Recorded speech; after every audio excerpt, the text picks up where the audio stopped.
Et bonjour et bienvenue à vous sur la suite de cette formation Oxygen Builder. Je suis Stéphane de WooProtect et ensemble on va continuer justement notre petite formation. Donc là, dans la vidéo précédente, on avait vu le header et là tout simplement on va voir justement comment modifier le footer. Donc sur ça vous allez voir c'est relativement simple. Je dis tout le temps ça mais c'est vrai que c'est relativement simple. Donc on vient ici au niveau des templates, hop là, on va venir ouvrir notre template main, donc du coup comme d'habitude pour avoir accès à notre header et à notre footer. Voilà, le temps du chargement, je vous fais une petite coupure. Voilà, donc du coup on se retrouve directement là, hop là, on va activer la structure pour pouvoir y voir un petit peu plus clair et pouvoir se repérer. Alors, maintenant, si je descends, voilà, je vois ici, donc j'ai tout mon footer, voilà, j'ai toute ma disposition, etc. Voilà, elle est très bien, hop là, je n'en ai plus, et c'est encore mieux. Clac, clac, voilà. Ça, c'est bien, ça me plaît bien. Alors, du coup, là justement, ce qu'on va pouvoir faire maintenant, c'est donc déjà changer la couleur un petit peu au niveau de notre footer. On va se mettre par exemple là en noir. Voilà.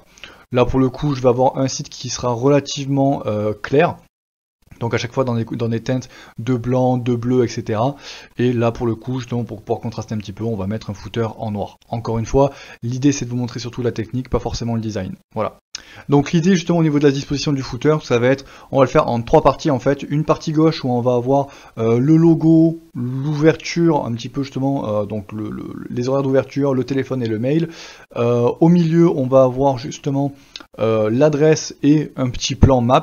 Et sur la droite, on va avoir un petit peu les liens utiles. Voilà. Donc ça va être plus ou moins justement notre ligne directrice. Alors, pour ça, je me situe bien au niveau de mon footer. Alors ici au niveau des réglages, il va pas m'être très utile. Par contre justement je vais venir ici rajouter des colonnes. Donc directement un système de colonnes. Et voilà, je vais utiliser celui-là. Donc 25%, 50% et re 25%. Voilà. Alors, tac, je vais quand même, hop là, mettre 40 et 40. Voilà, histoire de me le recentrer un petit peu.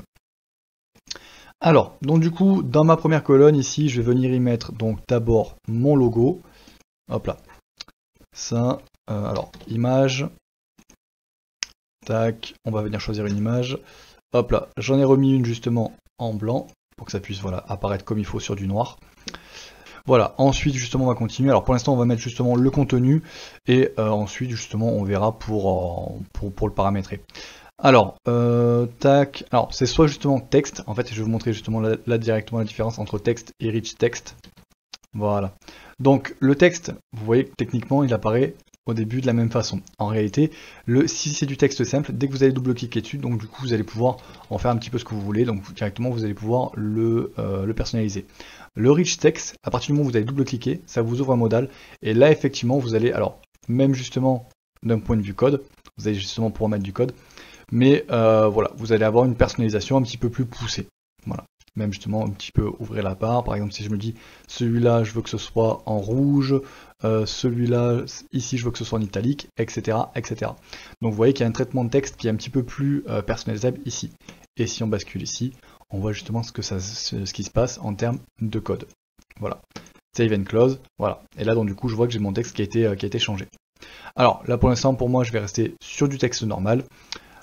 Et ici on va passer sur donc ouvert, on va mettre par exemple du mois de décembre jusqu'à fin mars. Voilà. Alors là pour le coup c'est vraiment des idées. Hop là. Voilà. L'idée c'est de vous montrer le comment faire et pas forcément exactement le texte ni quoi que ce soit. Donc sur ça on est bon. Ensuite tac, je vais directement le dupliquer, voilà. Je vais y mettre ici, donc on va mettre le mail, donc on va mettre par exemple test@gmail.com, voilà.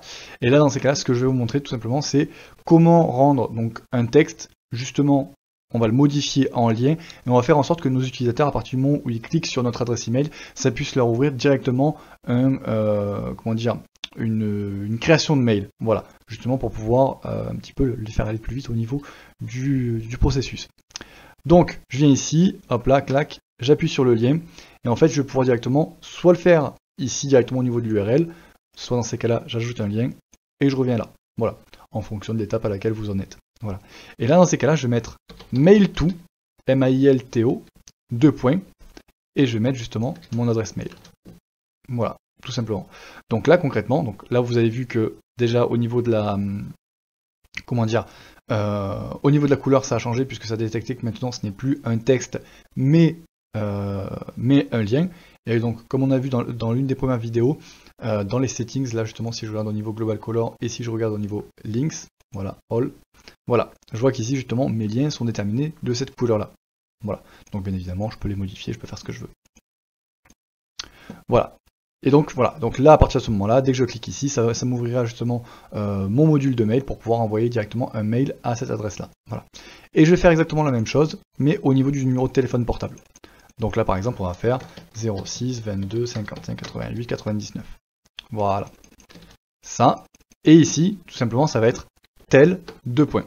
Voilà. L'idée, ça va être exactement la même chose, c'est que si je suis par exemple sur téléphone et que je veux appeler un numéro de téléphone, j'aurai juste à appuyer dessus, ça va directement me le composer et j'aurai plus qu'à appeler. Voilà. Plutôt que de venir faire un copier-coller ou de venir le recopier à la main, etc. Voilà.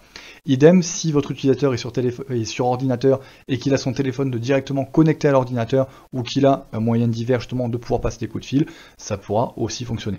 Voilà. Et donc là, tout simplement, je vais venir y coller le numéro de téléphone. Par contre, attention, on vient retirer les espaces. Voilà.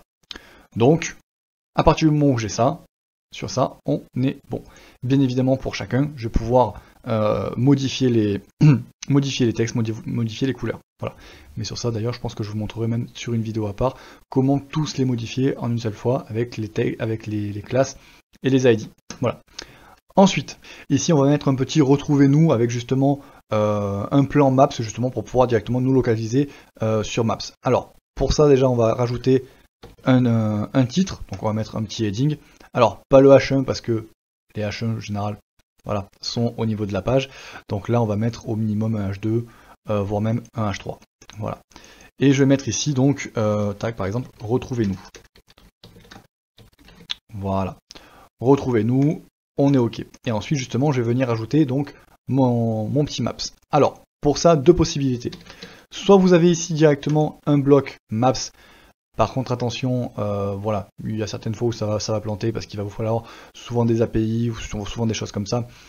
Et suivant les cas, ça fait certaines mauvaises interactions avec des plugins. Voilà, me demandez pas pourquoi, c'est comme ça. Et donc ça c'est pour la première chose. La deuxième possibilité, ça va être justement de venir passer par directement un bloc de code. Donc je vous montre ça de suite. Code bloc, voilà. Je vais avoir le choix donc du coup entre du PHP, HTML, CSS et JavaScript. Je vais venir au niveau PHP, HTML. Je vais supprimer ça parce que je m'en moque. Voilà. Et là dans ces cas-là, je vais venir ensuite sur Maps pour pouvoir sélectionner directement une certaine adresse que je veux copier. Voilà, donc là par exemple justement, je vais me situer donc au niveau des Alpes et justement j'ai ciblé donc Chamonix. Alors pour ça, tout simplement je vais venir faire partager, intégrer une carte, voilà. Et là je vois que justement j'ai directement un iframe. Donc copier le contenu HTML, on revient ici, et en dehors des balises PHP, parce qu'attention, entre les balises PHP vous allez écrire en PHP, en dehors vous allez écrire en HTML. Je viens ici et tout simplement je viens coller mon iframe, voilà. Ensuite, je regarde un petit peu. Donc là, j'ai la source. Tac, tac, tac. On est OK. Width. Alors là, pour le coup. Tac. Donc, c'est-à-dire la largeur, si j'y arrive. Voilà. Donc, du coup, je vais pouvoir la passer ici à 100%. Voilà. Au moins, ça me mettra moins. Et au niveau de la hauteur, je vais la passer à 300 pixels. Voilà. On verra par la suite si justement, si ça m'embête ou pas. Voilà. Et donc, du coup, là, je fais apply. Voilà. Donc sur ça, on est OK. Si on regarde ici, effectivement, j'ai ma carte qui fait pas tout à fait la largeur. Donc je vais venir ici dans Avancer, Size and Spacing, et je vais lui dire ici, au fait, toi mon grand, tu fais 100%. Voilà. Donc là, au final, j'ai exactement ce que je veux. Hop là. Le Google Maps, hop là, sur celui-là, on l'enlève. Voilà. Et ce qui fait que là, pour le coup, voilà, je vais pouvoir avoir mon intégration directement Google Maps, ici. Voilà, et je vais pouvoir être justement localisé un petit peu là où je veux. Tac, voilà. Donc du coup, j'avais localisé, il me semble, c'était ici, c'est ça, voilà. Donc là, j'ai localisé ici. Donc vous voyez que justement, c'est une carte qui est complètement interactive. Et ça nous permet même, dans ces cas-là, de mettre... hop là, on va mettre peut-être une adresse. Est-ce que j'ai une adresse directement ici? Voilà, et donc du coup, ça nous permet justement de mettre une adresse. Donc là, par exemple, je vais venir dupliquer celui-là. Et je vais venir le mettre ici, et je vais mettre donc du coup une adresse, donc par exemple Chamonix, Chamonix-Mont Blanc, Voilà, et c'est 74 400. Tac.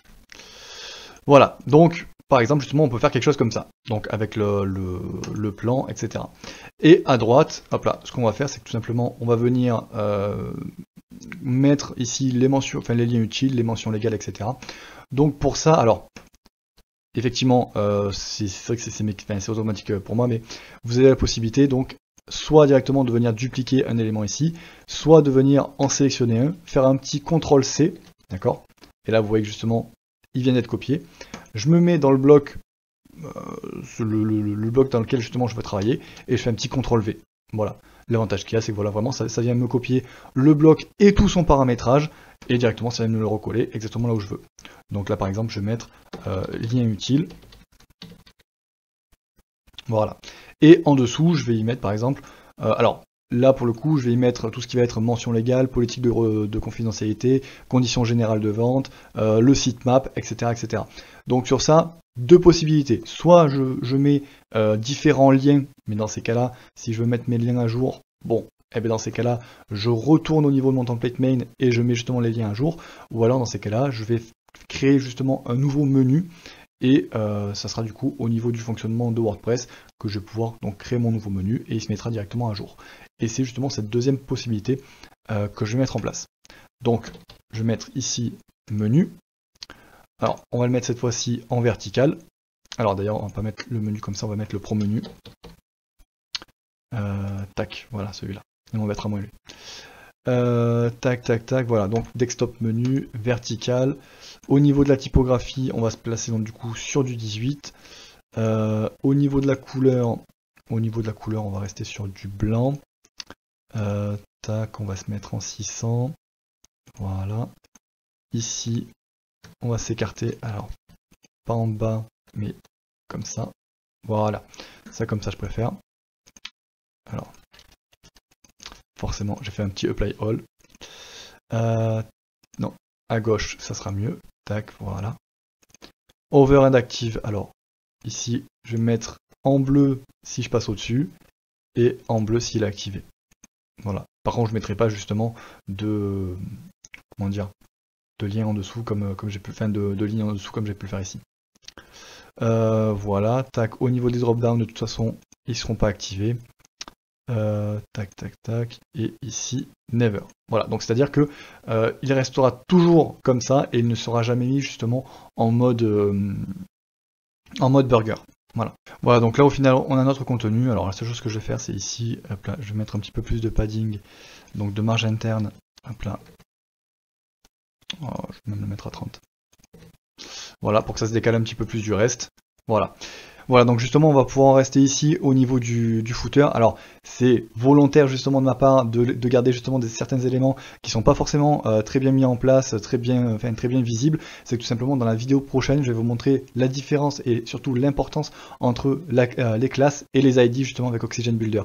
C'est ce qui va vous permettre justement de pouvoir mettre en place des règles répétitives justement sur différents éléments et de pouvoir les paramétrer tous en même temps. Voilà, par exemple justement on va voir comment paramétrer tous les menus, enfin tous les titres comme ça justement en même temps, tous les textes comme ça justement en même temps. Voilà, donc ce qui vous permettra justement même par la suite d'avoir certains éléments qui sont beaucoup plus faciles à régler. Voilà, j'espère en tout cas que la vidéo vous aura plu et moi je vous donne rendez-vous directement dans la vidéo prochaine pour pouvoir continuer justement notre footer et via les classes et les ID.